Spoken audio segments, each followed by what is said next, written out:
नमस्कार। संस्कृत साहित्य चैनल में आपका स्वागत और अभिनंदन। आज हम महाकवि कालिदास विरचित मेघदूत खंड काव्य की चर्चा करेंगे। मेघदूत शब्द की व्युत्पत्ति इस प्रकार से करें, मेघो दूतो यस्मिन् तत् मेघदूत खंड काव्यम या मेघदूतम, अथवा मेघ एव दूतो मेघदूतः तम अधिकृत्य कृतं काव्यम मेघदूतम। प्रथम श्लोक मंदाक्रांता छंद है और मंदाक्रांता छंद जो होता है वह पहले चौथे वर्ण पे यति लगेगी, फिर उसके बाद 10वें पे और उसके बाद 7वें पे अर्थात पादांत में लगेगी। देखिए, कश्चिद कांता विरह गुरुणा स्वाधिकारात् प्रमत्तः सापेनस्तं गमित महिमा वर्षभोगेण भर्तुः यक्षश्चक्रे जनकतनया स्नानपुण्योदकेषु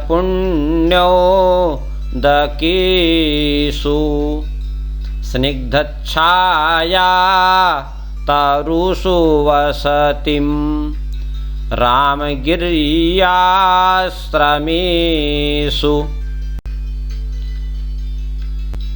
श्लोक का भावार्थ देखिए, कह रहे हैं कि स्वाधिकारात् प्रमत्तः कांता विरह गुरुणा, अर्थात अपने कार्य में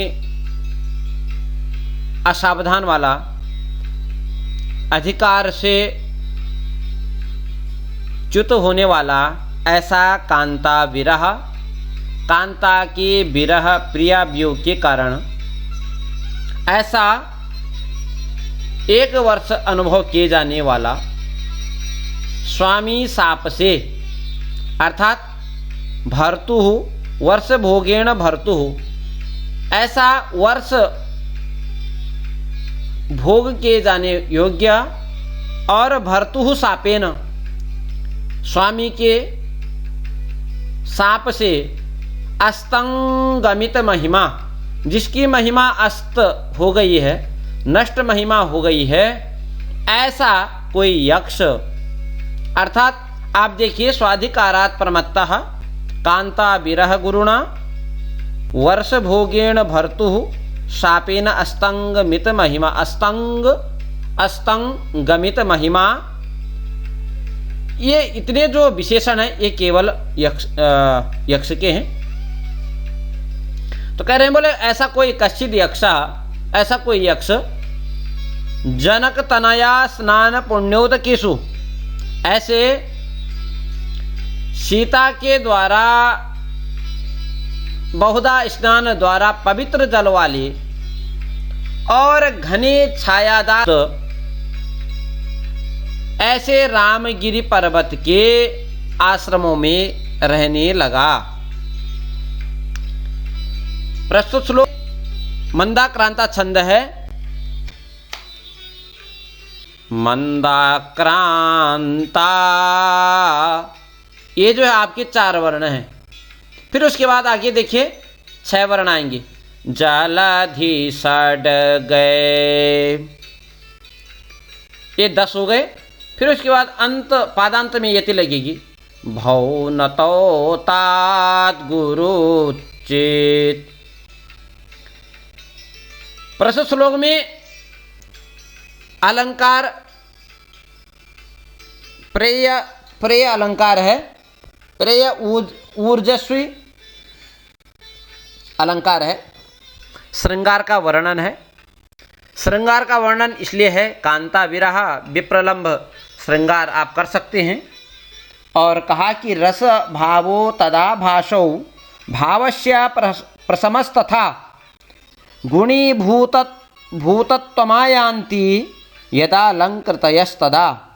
रसवत प्रेय ऊर्जस्वी समाहितमिति क्रमात्। अर्थात कह रहे हैं कि जहाँ कोई रस किसी दूसरे रस के अंग के रूप में उपनिबद्ध हो वहाँ पर रसवत अलंकार होता है। जहाँ पर रस किसी भाव के अंग रूप में उपनिबद्ध हो वहाँ पर प्रेयो अलंकार होता है। और जहाँ पर रसाभास भावाभास किसी दूसरे के अंग रूप से निबद्ध हो वहाँ ऊर्जस्वी अलंकार होता है। तो प्रस्तुत श्लोक में रसवत अलंकार है क्योंकि इसमें श्रृंगार रस के विप्रलंब श्रृंगार का वर्णन किया गया है। ऐसा कोई यक्ष जो प्रिया के विरह के कारण वर्ष भर का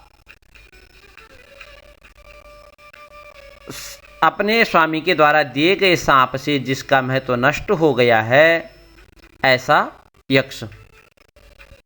गुण आप प्रसाद गुण कीजिए। यस्मादन्तः स्थितः सर्वः स्वयं अर्थो भासते। वैदर्भी रीति लीजिए। अवृत्तिर अल्प वृत्तिर्वा वैदर्भी रीति ऋच्यते। अब पहले श्लोक को देखिए।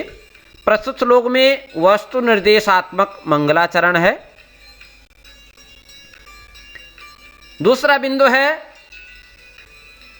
प्रिया वियोग और स्वामी द्वारा साप से जिसका महत्व नष्ट हो गया है, ऐसा जो यक्ष है उसका हेममाली नाम है।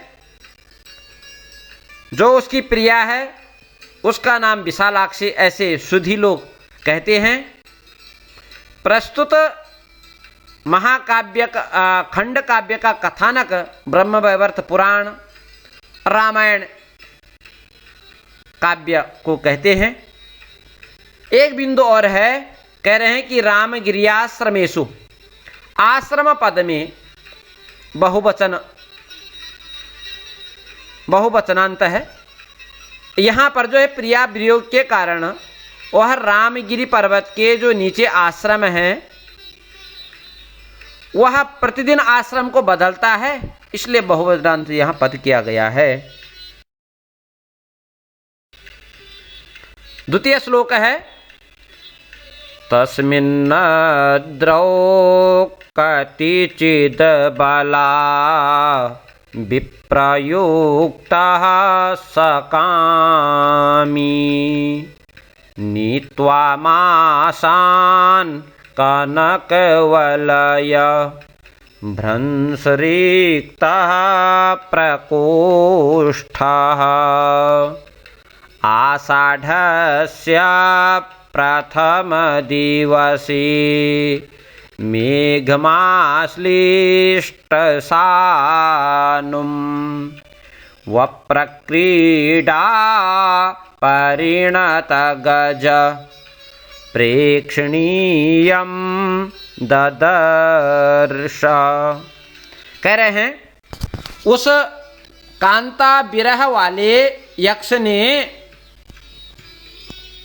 अबला विप्रयुक्ता, ऐसे अबला के वियोग से युक्त वह यक्ष, उस यक्ष ने क्या किया, कनक वलय जिसके मणिबंध से कंकण क्या हो गया है,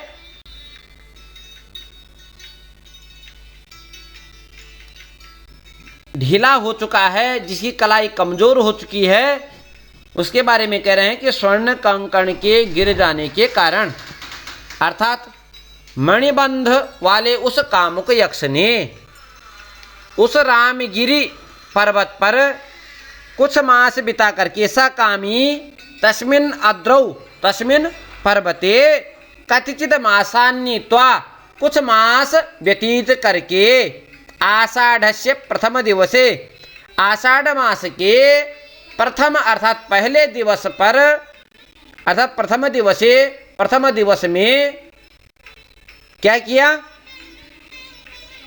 आश्लिष्ट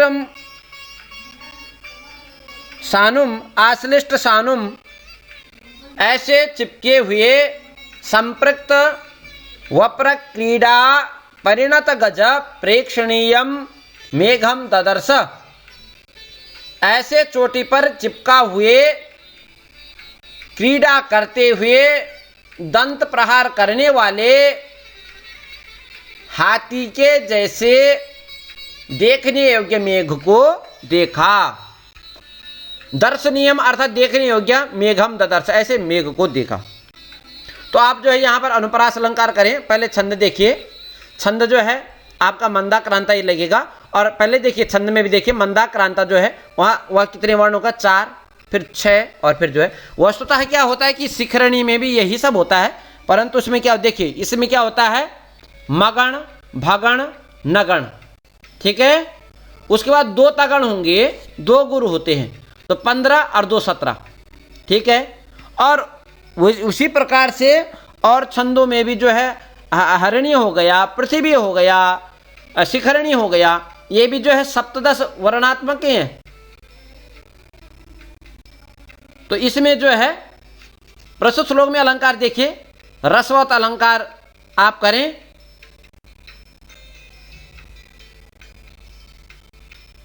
और दूसरी बात गुण प्रसाद रीति वैदर्भी अनुप्रास अलंकार करें। अनुप्रास अलंकार दर्शनीयम ददर्श मेघम ददर्श, तो वहाँ पर भी आप जो है आप अनुप्रास अलंकार कर सकते हैं। पहले बता चुके हैं कि जो है आपको इसमें रसवत अलंकार है, श्रृंगार रस के अंतर्गत विप्रल श्रृंगार का वर्णन किया गया है विशेष रूप से। तृतीय श्लोक है तस्य स्थित्वा कथमपि पुरः कौतुकाधान हेतो अंतर्वास्पाः चिरमनुचरो राजराजस्य दध्यो मेघालोके भवति सुखिनो प्यन्यथा वृत्तिचेताः कंठश्लेषा प्रणयिनी जनी किं पुनर्दूर संस्थित। प्रस्तुत श्लोक का भावार्थ देखिए, कह रहे हैं कि ऐसा वह कांता विरह कांता से वियुक्त वाला वह यक्ष कैसा है, बोले जिसने अंतर्वाष्प वाला वह राजराज से अनुचरः, राजाओं का जो राजा है, ऐसे कुबेर का जो अनुचर है राजराजस्य, उसमें कर सकते हैं यक्षों के राजा कुबेर का कुबेर, अथा राज्ञाम यक्षाणाम, ऐसे यक्ष का जो यक्ष है ना उनके लिए भी राजा शब्द का प्रयोग किया गया। तो यक्षों का जो राजा है तो राज्ञाम राजा, राजाओं का भी जो क्या है राजा है, ऐसा वह यक्ष कह रहे हैं। फिर दूसरी बात कह रहे हैं कि कौतुकाधान हेतु हो, उत्कंठा की उत्पत्ति के कारण उस मेघ के सम्मुख तस्य पुरः, तस्य मेघ से पुरः सम्मुख किसी प्रकार से कथमपि किसी प्रकार से स्थित्वा चिरम दध्यो, किसी प्रकार से बिना किसी कारण के बड़ी देर तक सोचता है। चिरकाल पर्यंतम विचिंतयति, क्या सोचता है ये पता नहीं है। फिर कह रहा है कि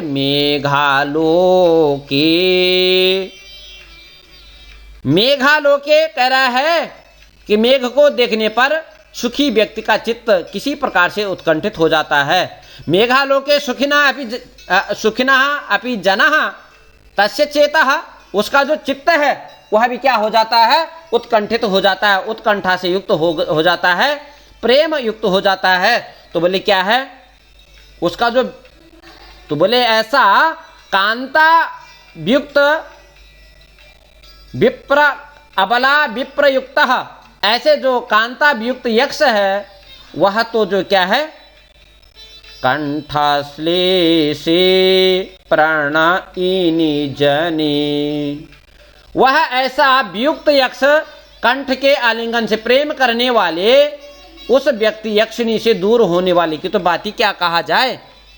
तो ऐसा व्यक्ति की बात ही क्या किया जाए। देखिए होता क्या है कि प्रस्तुत जो लोक में लौकिक व्यवहार में जो उपमान दिए जाते हैं वो केवल जो है कमल और चंद्रमा से अधिक उपमान दी जाती है, अर्थात एक प्रसिद्ध उपमान है। समुद्र से चंद्रमा की उत्पत्ति हुई है और कमल को भी जलज कहा गया है। तो जल जो है एक श्रृंगार का प्रतीक है। और दूसरी बात यह भी है कि वह आद्य सृष्टि है। जैसे कहा अभिज्ञान शाकुंतलम में सृष्टु आद्य सृष्टि जलमस्ति। प्रस्तुत श्लोक में मंदाक्रांत छंद है, अलंकार आपका रसवत रहेगा, प्रसाद गुण रहेगा और वैदर्भी रीति रहेगी। चतुर्थ श्लोक देखिए, प्रत्यासन्ने नभसि दयिता जीवितालम्बनार्थी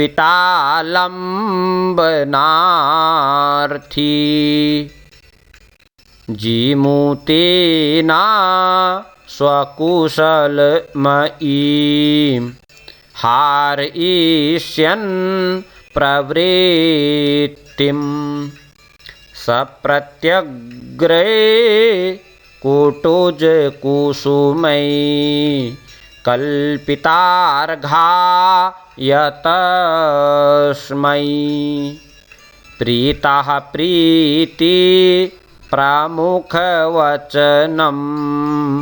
स्वागतं व्याजहार।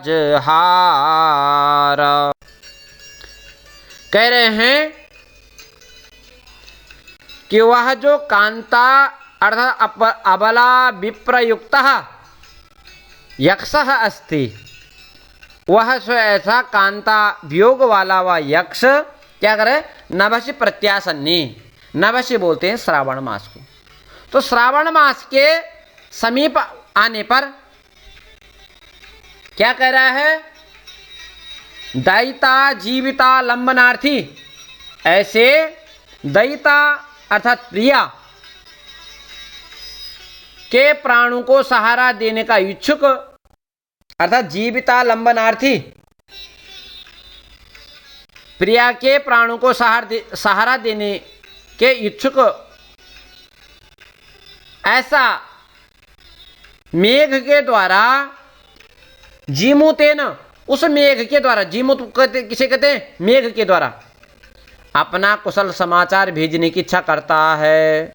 कह रहा है कि जीमूतेन स्वकुशलमयीं प्रवृत्तिम, ऐसे अपने कुशल समाचार भेजने की इच्छा करता हुआ क्या करता है, हारिष्यन, वह यक्ष क्या करता है, प्रसन्न मेघ को प्रसन्न वह यक्ष प्रत्यग्रे तस्य मेघस्य प्रत्यग्रे आगे क्या करता है, कुटुज कुसुमय ही, ऐसे आगे नए नए जो कुसुम हैं, कुटुज कुसुमों के द्वारा जिसे अर्घ्य दिया गया है, ऐसे उस मेघ प्रेमाधिक्य वचनों से युक्त स्वागत को कहता है। प्रस्तुत श्लोक में भी मंदाक्रांत छंद है, रसवत प्रसाद और वैदर्भी रीति है।